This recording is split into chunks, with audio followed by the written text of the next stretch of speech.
You are looking terrorist. You are not this guy.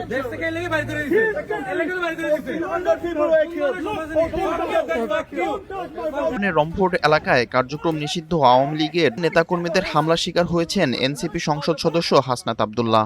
স্থানীয় সময় সোমবার দুপুরে রংপুরের এলম পার্কের একটি টার্কিশ রেস্টুরেন্টের সামনে এই ঘটনা ঘটে। প্রত্যক্ষদর্শীরা জানান, ঘটনার সময় হাসনাত আব্দুল্লাহ সহ তার সঙ্গে থাকা যুক্তরাজ্য এনসিপির নেতৃবৃন্দ খাওয়া দাওয়া শেষ করে রেস্টুরেন্টটি থেকে বের হন। এ সময় আচমকা হাসনাতকে লক্ষ্য করে ডিম নিক্ষেপ করা হয়। তখন নিজেকে রক্ষা করতে আদানা রেস্টুরেন্টের ভিতরে দ্রুত প্রবেশ করেন এনসিপির এ নেতা। জানা যায়, যুক্তরাজ্য আওয়ামী লীগের দপ্তর সম্পাদক শাহ শামীমের নেতৃত্বে আওয়ামী লীগের একটি দল এ হামলা করে। ঘটনার একটি ভিডিও ফুটেজে দেখা যায়, যখন ডিম ছুড়ে মারা হয় তখন হাসনাত আব্দুল্লাহ ডিম থেকে নিজেকে রক্ষার চেষ্টায় এক পর্যায়ে রেস্টুরেন্টের ভিতরে আশ্রয় নেন।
হাসনাত আব্দুল্লাহর মিডল ফিঙ্গার প্রদর্শনের একটি ছবি সামাজিক যোগাযোগ মাধ্যমে ভাইরাল হয়েছে।